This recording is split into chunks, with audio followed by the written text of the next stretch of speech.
কই যাও? কেন ঘুরো? এই রিকোয়েস্ট করার কিছু নাই তো ভাই, আমি কিন্তু খেয়াল করি নাই। না ভাই এনে পাও ধরার কিছু নাই।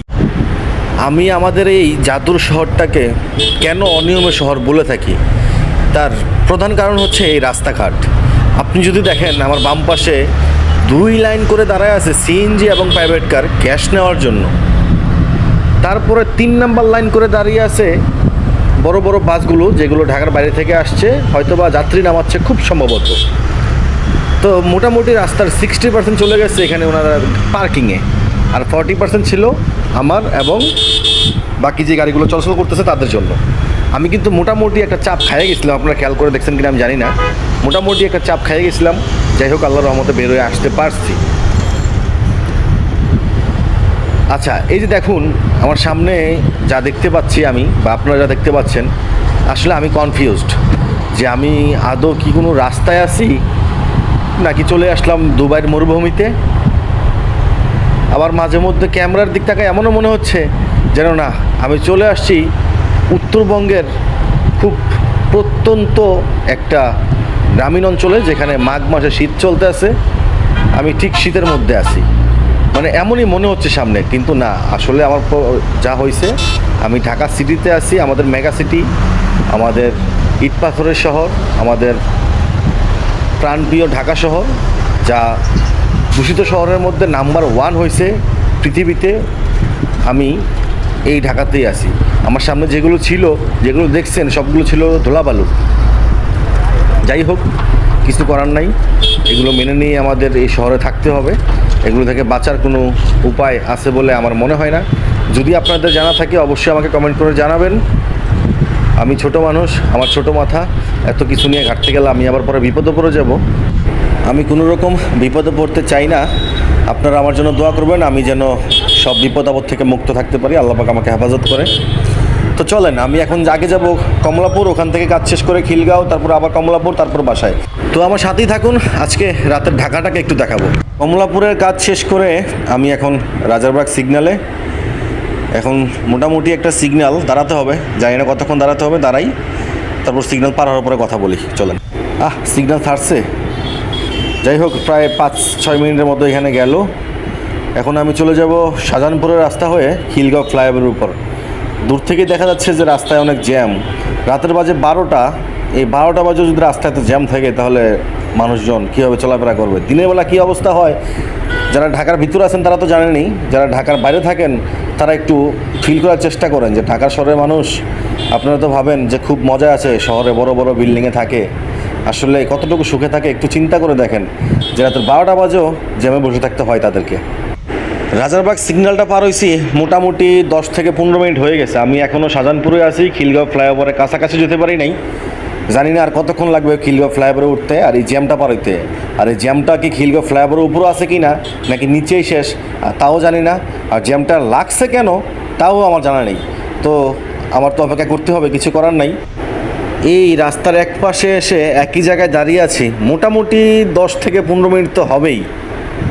মানে আপনার রাজারবাগ সিগন্যালটা আমি ক্রস করছি আধা ঘন্টা হয়েছে। রাজারবাগ সিগন্যাল থেকে খিলগাঁও ফ্লাইওভারের দূরত্ব সম্ভবত 1 কিলোমিটারের থেকে একটু কম বা এমনই।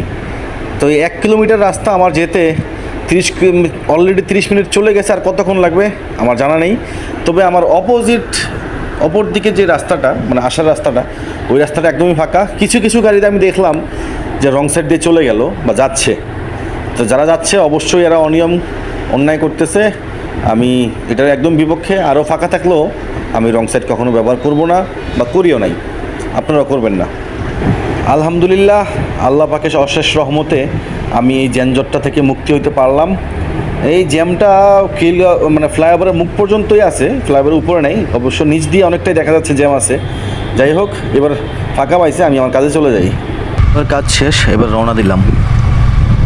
খিলগাঁও ফ্লাইওভারের ঠিক এই অংশটা, এটা কোন অংশটা যদি একটু বোঝায় বলি, সেটা হচ্ছে আপনার যে মালিবাগ থেকে আসার পরে আপনি ফ্লাইওভারে উঠলে বাসাবো বা মুগদান থেকে যে নামবেন, বাসাবোর মুখে নেমে যে আপনি সায়দাবাদের দিকে চলে যাবেন, যেই অংশটা আছে এখান থেকে একটা ইউটার্ন দিছে, সেই ইউটার্নটা নিয়ে আপনি চলে যেতে পারবেন রাজারবাগ। কি সুন্দর প্রেম প্রীতি ভালোবাসা চলতেছে আর কি, এটা চলবেই। এই অংশটা বানাইছে শুধুমাত্র গার্লফ্রেন্ড বয়ফ্রেন্ড মিলে ঝগড়া করা, প্রেম করা, এইসব করার জন্য, আর বন্ধুরা মিলে আড্ডা মারার জন্য, আদারওয়াইজ আর কিচ্ছু না। এই যে দেখুন, আপনারা যারা এই জায়গাটা ব্যবহার করে থাকেন তারা হয়তোবা আমার মতো নিজের চোখে অনেক কিছু দেখছেন। এই যে বহুদা কারণে ডিস্টার্ব, আপনার এনে হরেন্দর কি কেমন আছে? ও বাবা, এইটা কেটা আবার খাইছে রে, আও একটু দেখি। কই যাও? কেন ঘুরো ঘুরো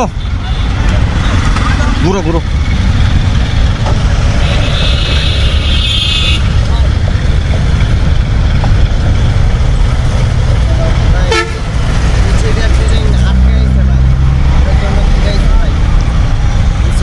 না আমি জানি তো, আমিও তো ঘুরে আসছি, আমি নিজেও কিন্তু ঘুরে আসছি। ঘুরো না, ঘুরে যাও ভাই, ঘুরে যাও, ঘুরো। আরে ফ্লাইওভারে তুমি উপরে যাবো নাকি ভাই? ভাই ভাই ভাই যাও যাও না, তোমার ঘুরতে হইব ভাই। এইটা রিকোয়েস্ট করার কিছু নাই তো ভাই, এখানে রিকোয়েস্ট করার কি আছে ভাই? আমি তোমাকে বলি, আমার কথাই যদি বলি, আমি কিন্তু কথা বলতে বলতে আসতেছিলাম ফোনে, হ্যাঁ, আমি কিন্তু রং সাইডটা খেয়াল করি নাই, তো এই যে রং সাইড দিয়ে তুমি কতগুলো গাড়ি স্পিড আসতেছে, তুমি হুট করে ঢুকাই দিলে, এটা কোন কথা হলো? না না, তোমায় ঘুরতে হবে, নাইলে হবে না।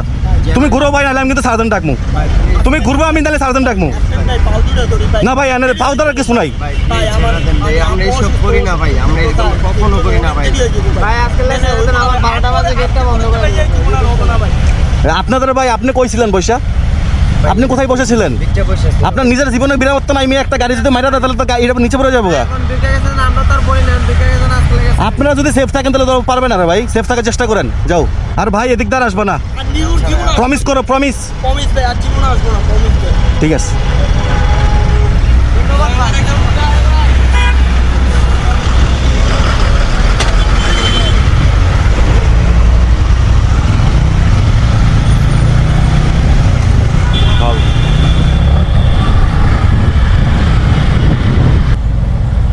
আমি কোনোভাবেই এই গাড়িটাকে রং সাইড দিয়ে যেতে দিতাম না। তার যেতে দেওয়ার প্রথম কারণ হচ্ছে, ওই ড্রাইভার ছেলেটা বলছে যে ওর মা অসুস্থ, ওর ইমার্জেন্সি যেতে হবে, ওর সাথে ওষুধ আছে। আপনারা যদি ভিডিওটা খেয়াল করেন দেখবেন, ও বলছে যে ওর সাথে ওষুধ, ওর মা অসুস্থ, ইমার্জেন্সি যেতে হবে। এবং গাড়ির প্যাসেঞ্জারও এসে আমাকে রিকোয়েস্ট করতেছে যে ভাই রাত 12টা বেজে যাচ্ছে, বাসার গেট বন্ধ করে দিবে, আদারওয়াইজ আমি বাসায় ঢুকতে পারবো না। তো আসলে এইসব কারণে আমি ওকে যেতে দিছি। আদারওয়াইজ এটা যদি দিনের বেলা হয়তো বা অন্য কোনো সময় হয়তো, আমি ওরা কোনোভাবেই যেতে দিতাম না। ও শুধুমাত্র মায়ের কথা বলছে বিধায় আমি ওকে ছেড়ে দিচ্ছি। এটার জন্য আমি দুঃখিত, আসলে আমি অন্যায়কে প্রশ্রয় দিয়েছি, সরি, আমাকে ক্ষমা করবেন।